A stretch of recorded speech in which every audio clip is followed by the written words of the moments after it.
आइए आज के लेक्चर में हम लोग कंडीशनिंग के बारे में जानेंगे। कंडीशनिंग को हिंदी में अनुबंधन कहते हैं। अनुबंधन क्या होता है ये आपके दिमाग में होगा। सीखने संबंधी जिन प्रयोगों में ये माना जाता है कि सीखने की प्रक्रिया उद्दीपक और अनुक्रिया के बीच में साहचर्य स्थापित होना होता है, उसे हम अनुबंधन कहते हैं। अनुबंधन दो प्रकार के होते हैं, प्राचीन अनुबंधन और नैमित्तिक अनुबंधन।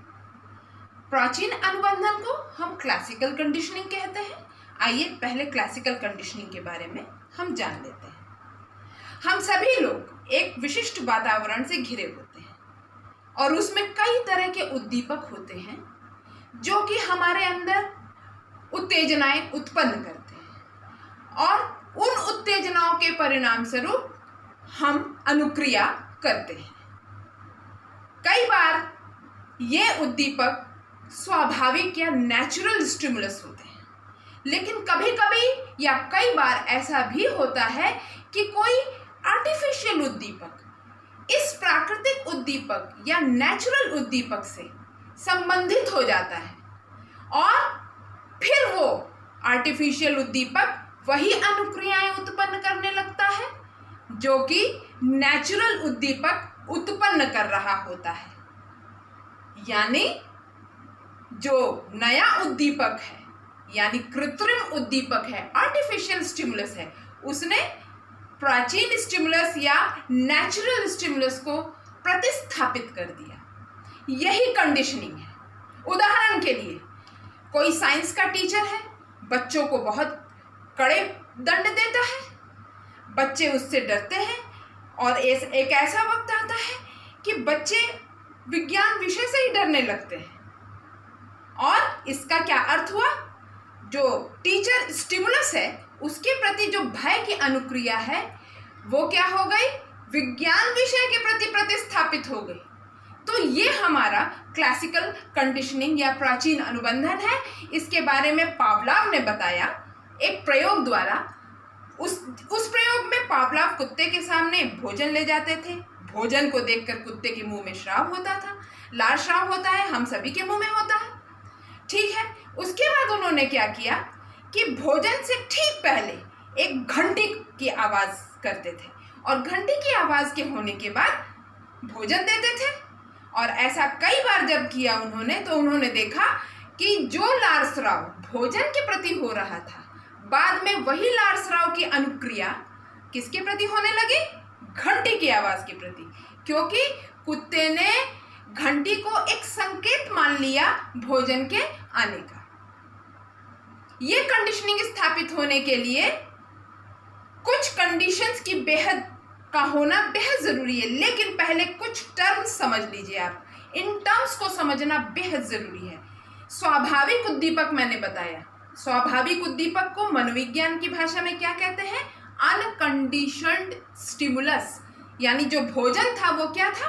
अनकंडीशन्ड स्टिमुलस।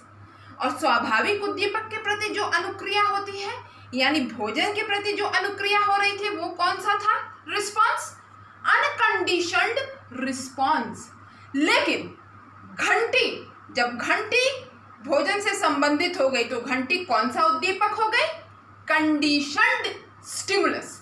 और घंटी के आवाज पर जब लाल श्राव हुआ तो वो कौन सा रिस्पॉन्स हुआ? Conditioned response. तो ये कंडीशनिंग स्थापित होने के लिए कुछ दशाओं का होना बेहद जरूरी है। पहली सबसे महत्वपूर्ण दशा यह है कि कंडीशन्ड स्टिमुलस और अनकंडीशन्ड स्टिमुलस के बीच में टाइम का गैप, समय का अंतराल बहुत लंबा नहीं होना चाहिए। ज़्यादा से ज़्यादा 20 सेकंड होना चाहिए, वरना कंडीशनिंग स्थापित नहीं होगी। दूसरी चीज़ जो है वो ये है कि कंडीशन्ड स्टिमुलस और अनकंडीशन्ड स्टिमुलस के बीच में ऐसे कोई तत्व नहीं आने चाहिए जिससे बाधा उत्पन्न हो। तीसरी बात, कंडीशन्ड स्टिमुलस अनकंडीशन्ड स्टिमुलस के पहले आना चाहिए। जैसे घंटी की आवाज़ भोजन के आने से पहले आती थी। तो ये आपकी है क्लासिकल कंडीशनिंग। आइए अब हम इंस्ट्रूमेंटल कंडीशनिंग के बारे में जानते हैं। इंस्ट्रूमेंटल कंडीशनिंग यानी नैमित्तिक अनुबंधन।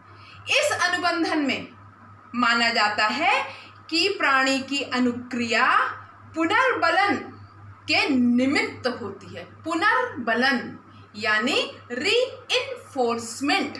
रीइंफोर्समेंट दो प्रकार का होता है, पॉजिटिव रीइंफोर्समेंट और नेगेटिव रीइंफोर्समेंट। पॉजिटिव रीइंफोर्समेंट वह उद्दीपक होता है जिसे पाने के लिए प्राणी प्रयास करता है, जिसे प्राप्त करना चाहता है, और उसे प्राप्त करने के लिए प्राणी अनुक्रिया करता है या रिस्पॉन्स देता है। नेगेटिव रीइंफोर्समेंट क्या होता है? वह ऐसा उद्दीपक होता है जिससे बचने के लिए प्राणी अनुक्रिया करता है। क्लियर हो गया? आइए इंस्ट्रूमेंटल कंडीशनिंग के हम प्रकार जानते हैं। पहला है पुरस्कार नैमित्तिक अनुबंधन। पुरस्कार नैमित्तिक अनुबंधन, इसके बारे में स्किनर ने बताया। स्किनर ने एक बॉक्स बनाया जिसे स्किनर बॉक्स कहते हैं। उसमें उन्होंने चूहे को बंद कर दिया। उस बॉक्स की एक व्यवस्था थी कि एक लीवर था लंबा सा लकड़ी टाइप का, उसे दबाते ही वो बॉक्स खुल सकता था। उस बॉक्स में भोजन गिर सकता था और भोजन गिरने के लिए एक प्लेट था। तो चूहे को जब बंद कर दिया, चूहे को भूख लगी, वो उछलने कूदने लगा। उछलते कूदते काफ़ी देर होने के बाद एकाएक चूहे का जो शरीर था वो लीवर पे चला गया। लीवर दब गया और भोजन जो खाने की प्लेट थी उस पर गिर गया। चूहे को नहीं पता था कि खाने की प्लेट में भोजन गिरा है। थोड़ी देर बाद चूहे की नज़र गई, वो उसने जाके खाना खा लिया। अब चूहा क्या करने लगा? धीरे धीरे, ऐसा कई बार होने पर वो लीवर के ही आसपास रहता था। धीरे धीरे उसका समय कम लगने लगा और उसने धीरे धीरे सीख लिया कि लीवर को दबाने से खाना मिलता है। तो क्या हुआ? ये खाना क्या था? पुरस्कार था, जिसे पाने के लिए चूहे ने लीवर दबाने की अनुक्रिया सीखी। तो ये पुरस्कार नैमित्तिक अनुबंधन। आइए सेकंड, दंड नैमित्तिक अनुबंधन। कभी कभी कुछ ऐसी अनुक्रियाएं होती हैं जिनको करने पर दंड मिलता है या अनुचित परिस्थितियों का सामना करना पड़ता है। तो क्या होता है? जब दंड मिलता है तो प्राणी या मानव उस व्यवहार को, उस अनुक्रिया को नहीं करते। जैसे कई बार बच्चे बहुत शैतानी करते हैं तो हम पिटाई करते हैं, तो पिटाई क्या हुआ? दंड हुआ और उनकी शैतानी वो करना बंद कर देते हैं। तो ये दंड नैमित्तिक अनुबंधन का उदाहरण है। तीसरे प्रकार का नैमित्तिक अनुबंधन है परिहार नैमित्तिक अनुबंधन। कुछ पेनफुल सिचुएशन से बचने के लिए भी प्राणी कुछ अनुक्रियाएं करना सीख लेता है ताकि वो उस पीड़ादायी परिस्थिति या दंडात्मक स्थिति का परिहार कर सके। इस संबंध में वॉटसन ने कुत्तों पर प्रयोग किया।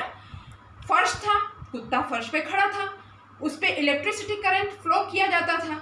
जब इलेक्ट्रिसिटी करंट फ्लो होता था तो कुत्ते के पैर में करंट लगते थे, लेकिन यदि कुत्ता अगला पैर उठा लेता था तो उसे करंट नहीं लगता था।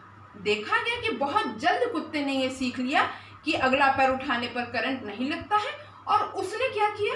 पैर उठाना सीख लिया। जैसे ही लाइट आती थी, प्रकाश आता था, वैसे ही वो अपने पैर उठा लेता था। तो इसका क्या मतलब हुआ? इसका मतलब ये हुआ कि कुत्ते ने पैर उठाने की जो अनुक्रिया सीखी वो करंट यानी दंडात्मक स्थिति से, पीड़ादायी उद्दीपक से बचने के लिए सीखी। तो ये था आपका परिहार नैमित्तिक अनुबंधन। और अब है चौथा और आखिरी, अकर्म नैमित्तिक अनुबंधन। अकर्म नैमित्तिक अनुबंधन माने इसके अंतर्गत प्राणी को कोई विशेष क्रिया न करने पर पुरस्कार मिलता है। यानी प्राणी जब अनुक्रिया करता है तो उसे पुरस्कार नहीं दिया जाता, और जब नहीं करता है तब उसे पुरस्कार दिया जाता है। तो इस संबंध में भी प्रयोग हुए। कुत्ते को खड़ा कर दिया गया और उसकी वही पावलोव वाला जो वो उपकरण था इसमें रखा गया। पहले तो कुत्ते को कंडीशनिंग करा के सिखा दिया गया, भोजन लाया गया, उसके बाद कुत्ता लाड़ स्राव करने लगा, फिर घंटी बजी, घंटी के प्रति भी लाड़ स्राव करने लगा। जब ये प्रक्रिया सीख ली उसने, जब ये अनुक्रिया सीख ली, तो अब मनोवैज्ञानिक ने क्या किया? उसने जब घंटी बजती थी तो कुत्ते का पैर उठा दिया। जब कुत्ते का पैर उठा दिया उसके बाद उसे भोजन नहीं दिया। जब कई बार ऐसा किया कि घंटी बजी, कुत्ते का पैर उठा दिया और उसे भोजन नहीं दिया, तो कुत्ते ने ये भोजन नहीं मिलेगा। तो उसने लाड़ श्राव करना, जो घंटी बजने पर लाड़ श्राव वो करता था, वो लाड़ श्राव करना उसने बंद कर दिया। और आगे के प्रयासों में ये भी देखा गया कि जब उसका पैर उठाया जाता था तो अपने पैर के उठाने का वो विरोध भी करता था। तो अकर्म नैमित्तिक अनुबंधन, वो उस अनुक्रिया को नहीं करना चाहता था जिससे उसको पुरस्कार नहीं मिलता था या भोजन नहीं मिलता था। तो ये हमारा कंडीशनिंग था, क्लासिकल कंडीशनिंग और इंस्ट्रूमेंटल कंडीशनिंग।